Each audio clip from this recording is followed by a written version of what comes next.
जब भी हम आर्टिफिशियल इंटेलिजेंस यानी एआई की बात करते हैं तो हमारे दिमाग में अक्सर दो ही बड़े नाम आते हैं, अमेरिका और चीन।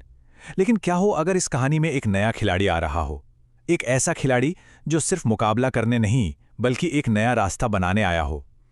आज हम यही समझने की कोशिश करेंगे कि कैसे भारत एआई की दुनिया में एक अनोखा पुल बना रहा है।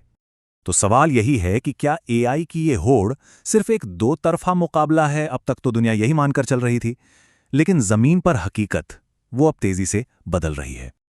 और यहीं पर कहानी में एक नया मोड़ आता है। एक ऐसा खिलाड़ी जो सिर्फ इस रेस में शामिल होने नहीं बल्कि दुनिया के लिए एक तीसरा रास्ता बनाने आया है। जी हां, हम बात कर रहे हैं भारत की। भारत एआई गवर्नेंस का एक ऐसा मॉडल बना रहा है जो सहयोगी हो, समावेशी हो और खास तौर पर ग्लोबल साउथ यानी दुनिया के विकासशील देशों की जरूरतों को प्राथमिकता देता हो। तो चलिए अब जरा गहराई से समझते हैं कि ये सब हो कैसे रहा है। भारत की इस पूरी रणनीति की नींव है इंडिया एआई मिशन। यही वो मजबूत आधार है जिस पर भारत अपना एआई का भविष्य खड़ा कर रहा है।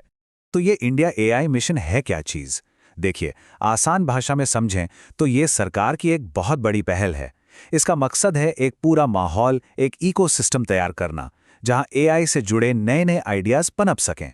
इसका लक्ष्य कंप्यूटिंग पावर को सिर्फ कुछ बड़ी कंपनियों तक सीमित ना रखकर हर किसी के लिए उपलब्ध कराना है, ताकि विकास जिम्मेदार और समावेशी तरीके से हो।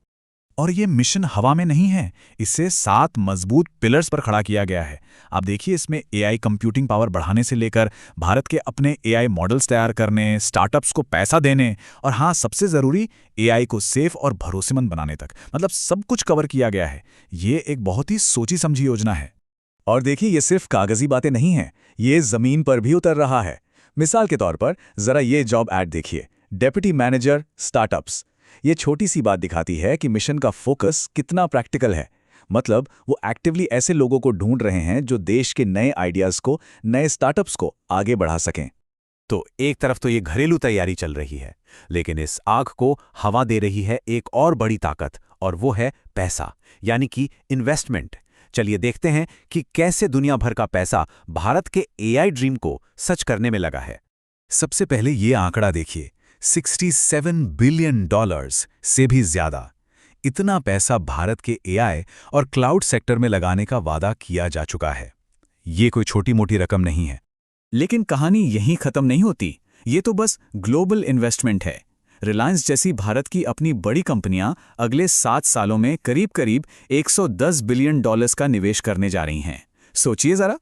और इसके अलावा अडानी ग्रुप, उनका प्लान है 2035 तक रिन्यूएबल एनर्जी से चलने वाले एआई डेटा सेंटर्स बनाने का, और इसके लिए उन्होंने $100 बिलियन की योजना बनाई है। मतलब ये साफ है कि ये निवेश सिर्फ आज के लिए नहीं बल्कि एक लंबे भविष्य को देखकर किया जा रहा है। तो सवाल उठता है कि अचानक इतना सारा पैसा भारत में आ क्यों रहा है? ईवा इंडिया के अभिनव जौहरी ने इसका बहुत अच्छा जवाब दिया है। वो कहते हैं कि इसकी वजह है भारत में एआई का बढ़ता इस्तेमाल, सरकार की साफ सुथरी नीतियां और सबसे बड़ी बात, यहां का विशाल और talented digital workforce.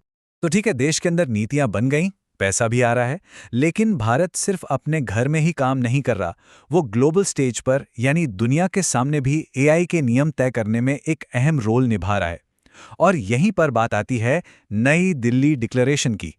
India AI impact summit में भारत ने दुनिया के सामने एआई को लेकर अपना नजरिया रखा, और ये नजरिया 3 बहुत ही सरल लेकिन गहरे सूत्रों पर टिका है कि एआई लोगों की भलाई के लिए हो, हमारे प्लानट की हिफाजत करे और हर किसी की तरक्की सुनिश्चित करे।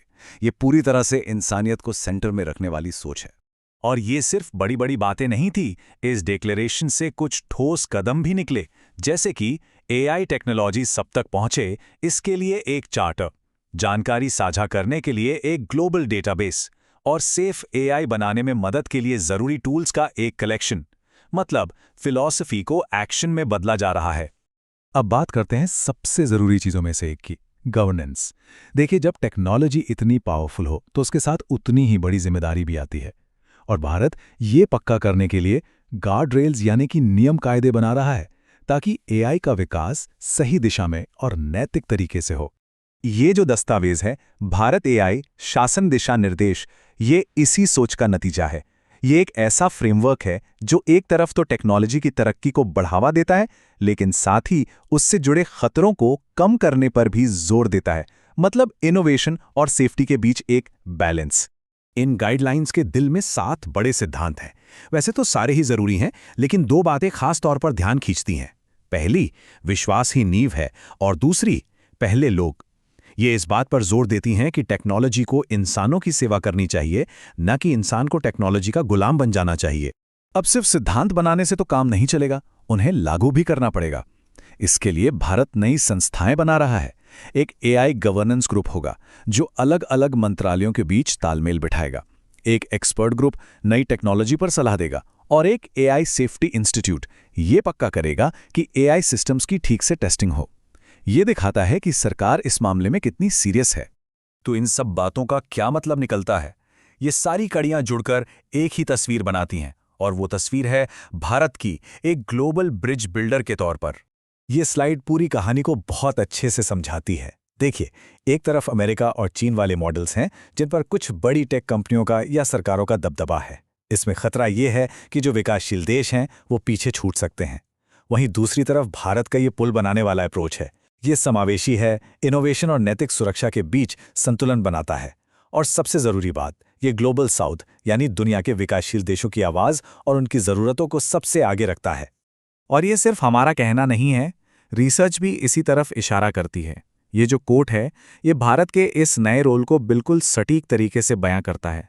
भारत एक ऐसी मध्यस्थ शक्ति के तौर पर उभर रहा है जिसमें अमीर और विकासशील देशों के बीच की खाई को पाटने की जबरदस्त क्षमता है। तो आखिर में एक बड़ा सवाल हमारे सामने खड़ा होता है। जैसे जैसे एआई हमारी दुनिया को बदल रहा है, क्या भारत का ये तीसरा रास्ता बाकी दुनिया के लिए भी एक मिसाल बनेगा? क्या आने वाले वक्त में हम और देशों को दीवारें खड़ी करने की बजाय ऐसे ही पुल बनाते हुए देखेंगे? ये एक सोचने वाली बात है।